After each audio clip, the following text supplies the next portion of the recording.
د قطر هېواد ته د افغان کارګرانو د استولو لړۍ چې څه موده وړاندې په پلازمینه کابل او نورو ولایتونو کې پیل شوې وه، په کونړ کې هم د نوملیکنې بهیر پیل شو. د دې ولایت د کار او ټولنیزو چارو مسوولین وايي دوی د وزارت له مشرتابه غوښتنه کړې وه چې دا پروسه د زونونو ترڅنګ په ولایتو کې پیل شي. د مسوولینو په خبره کونړ کې د 400 تنو پر نوملیکنه پیل کړې او په شفافه توګه به دغه پروسه پر مخ بوځي.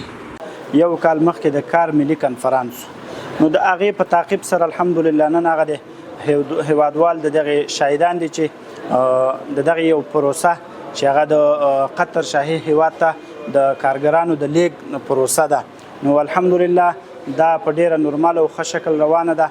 دا چې مخکې دغه پروسه په زونونو کې وه، وزیر صاحب په خاص شفقت باندې چې دغه د ولایتونو ته انتقال شوله، هغه واجد و شرایط برابر کسان هغه چې اسناد ولري هغه چې برابر وي هغه به څه کوي، هغه به هلته لیږي انشاءالله.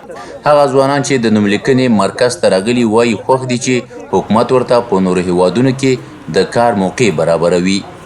نو موږ ته ډیر راځي، موږ ته خوشاله باید نور خلک هم نور ملکونه هم راپاسېږي، باید دا خلک افغانستان کې ډیر فقر او غریبي ده، کار نشته، روزګار نشته دی. دا ډیر یو ښه اقدام دی او چې باید په راتلونکي کې نور هم داسې دغه وشي چې ځوانان جذب کړي نور هیوادونو ته. دغه کومه پروسه چې شروع شوې ده دا ډېره ښکلې پروسه ده. د ځوانانو د بیکارۍ کم چې دی هغه ډېر زیات شوی دی، نو دا ډېره ښکلې پروسه ده چې دغه ځوانان په کار شي او دغه شان پروګرامونه نور هم دا زیات شي. غوښتنه مو د اسلامي امارت نه دا ده چې دغه شان پروسې زیاتې راوړي او شفافه یې وچلوي.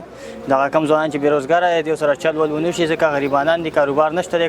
د نوملیکنې پر مهال یو شمېر ځوانانو بیا پر اسلامي امارت غږ وکړ چې په کور دننه دې بېروزګاره کسانو ته د کار کولو موقع چمتو شي، چې له یوې خوا اقتصادي ستونزې راکمې او له بل لوري د افغانانو پر خپلو مټو هیواد آباد شي.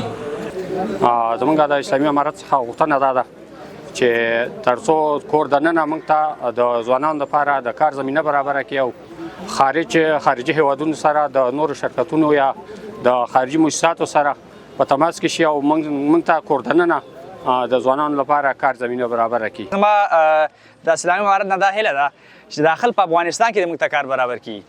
خارج چې دی هغه هم یو داسې آینده نه لري، دلته یې کار برابر کړي، لکه د برېښنا برق برابر کړي، ډیمونه، فابریکې، داسې نور استنادي کارونه دې برابر کړي او د تعلیم په برخه کې کار وکړي.